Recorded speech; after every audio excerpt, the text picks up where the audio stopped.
Halo Sobat Galeri Jam Tangan.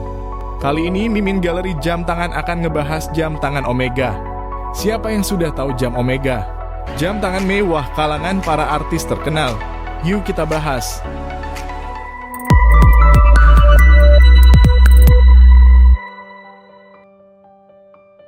Ketika Louis Brand yang berusia 23 tahun memulai perusahaan yang kemudian menjadi merek jam tangan ikonik Omega di sebuah toko kecil pada tahun 1848. Dia sama sekali tidak tahu apa yang telah dilahirkan oleh kecintaan dan hasratnya yang murni terhadap pembuatan jam tangan ke dunia saat ini. Perusahaan tersebut telah merevolusi sejarah pembuatan jam tangan selamanya dan telah mencapai prestasi yang belum pernah dicapai oleh merek pembuat jam tangan lainnya. Jam tangan Omega yang unik dan sangat unik akan selalu dikagumi oleh para pecinta jam tangan di seluruh dunia. Jam tangan Omega dimulai di sebuah bengkel kecil di desa kecil di kota La Chaux-de-Fonds, Swiss.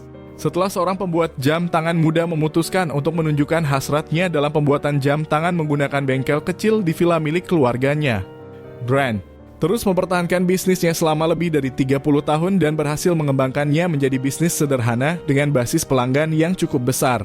Tempat ia menjual jam tangan buatannya yang terampil ke seluruh dunia setelah ia meninggal dunia pada tahun 1879. Kedua putranya Louis Paul dan César mengambil alih bisnis keluarga untuk melanjutkan visi dan hasrat ayah mereka terhadap pembuatan jam tangan yang indah dan presisi yang luar biasa. Pasangan ini sama sekali tidak menyangka bahwa sama seperti ayah mereka, hasrat bersama mereka terhadap pembuatan jam akan membawa mereka pada revolusi dan perubahan. Nasib industri pembuatan jam mengadopsi nama baru Louis Brand untuk perusahaan yang sedang berkembang. Pada tahun 1880 dan kemudian melanjutkan untuk memindahkan bisnis dari lokasinya selama lebih dari 30 tahun ke kota Bienne yang lebih modern dan ramai. Pertama-tama mereka memindahkan perusahaan ke sebuah bangunan yang agak sederhana di 119 Raute sebelum pindah ke 96 Rue Jacob Alamat yang tetap menjadi kantor pusat perusahaan hingga saat ini. Memerlukan waktu 5 tahun penuh setelah pindah ke lokasi baru mereka sebelum merilis seri jam tangan produksi massal pertama mereka. Debut yang kuat ini akan memberikan latar belakang yang sempurna bagi dua saudara untuk meluncurkan inovasi yang lebih mengesankan dan inovatif dalam industri ini. Pada tahun 1892, dua saudara ini akan terus membuat sejarah dan terbukti menjadi sebuah merek pionir dalam industri pembuatan jam tangan. Mereka mengembangkan penunjuk waktu berulang menit yang pertama. Versi yang jauh lebih kecil dari jam tangan saku yang sudah ada dan umum pada saat itu. Menjadi jam tangan berulang menit pertama dan satu-satunya yang pernah membuat penunjuk waktu unik ini mendapatkan kekaguman yang luas secara global dan dengan sangat cepat perusahaan reputasi sebagai merek jam tangan ikonik melonjak tak terkira. Hanya 2 tahun kemudian mereka meluncurkan kaliber Omega 19 baris yang merevolusi pembuatan jam tangan seperti yang dikenal pada saat itu dan mengirimkan pengaruh yang sangat kuat ke seluruh industri. Ini semua terjadi kurang dari 10 tahun sejak peluncuran pertama mereka dan hanya 2 tahun sejak penemuan pertama mereka yang inovatif. Merek ini pada dasarnya menjadi kekuatan terdepan yang mendefinisikan ulang pembuatan jam tangan karena belum pernah ada merek lain yang melakukan hal tersebut. Kaliber Omega 19 baris akan menjadi begitu populer dan bereputasi baik secara global sehingga memaksa perusahaan untuk mengubah namanya lagi menjadi perusahaan jam tangan Omega. Pada tahun pengakuan atas status ikonik dan legendaris bahwa penunjuk waktu pengaturan kecepatan telah berhasil mencapai kaliber 19 menggunakan metode baru yang revolusioner dan menetapkan standar baru dalam pembuatan jam tangan. Dua bersaudara yakin bahwa fitur utama seri dari mesin jam presisi adalah masa depan pembuatan jam tangan dan terus berproduksi jam tangan dengan semua fitur dominan ini.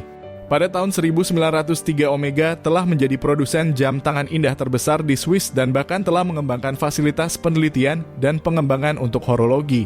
Simbol baru untuk merek tersebut akan dirilis pada tahun 1895 dan itu adalah gambar dari dewa Yunani kuno. Kronos membawa dan mengarahkan tombak pada nama Omega yang ditulis di dunia untuk menggambarkan universalitas merek Omega akan terus mencapai prestasi baru dalam pembuatan jam tangan dan melihat reputasinya terus melambung pada tahun 1900 perusahaan tersebut akan dianugerahi penghargaan terbesar penghargaan yang diberikan kepada merek manapun pada saat merek tersebut menerima hadiah utama pada pameran universal tahun 1900 di Paris untuk jam saku kuil emas Yunani tahun 1896 yang dihias dengan sangat mewah.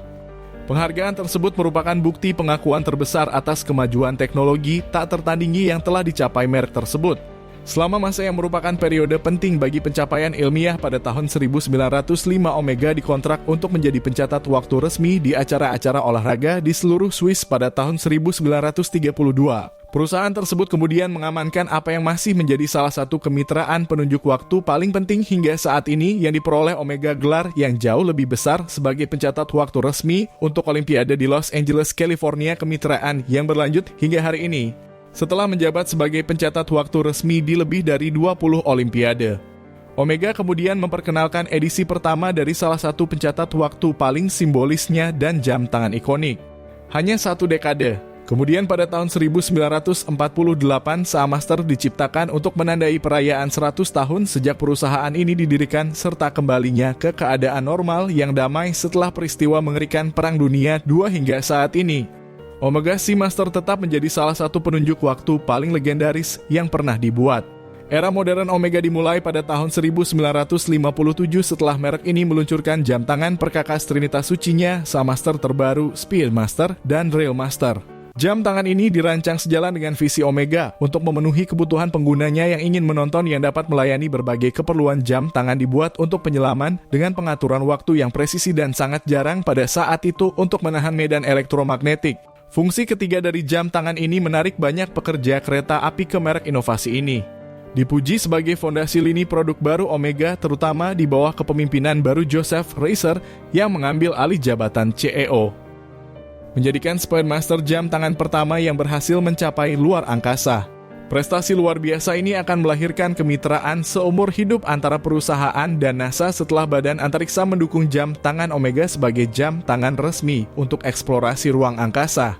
Momen bersejarah ini semakin meningkatkan peringkat dan reputasi merek Omega di antara orang-orang sezamannya. Pada tahun 1969, Omega Speedmaster akan membuat sejarah lagi setelah dikenakan di pergelangan tangan Buzz Aldrin dan merupakan bagian dari perjalanan pertama ke bulan. Bahkan hingga hari ini Omega terus bekerja sama erat dengan program luar angkasa di seluruh dunia. Sepanjang tahun 1960-an Omega benar-benar mengeksplorasi hal-hal ekstrem yang baru, terutama dalam hal jam tangan yang bergaya dan berorientasi pada alat. Wah, sepertinya penjelasan Mimin Galeri jam tangan sudah cukup panjang ya sobat. Kalau kalian suka sama video ini, silakan like, komen, dan subscribe biar kami semangat.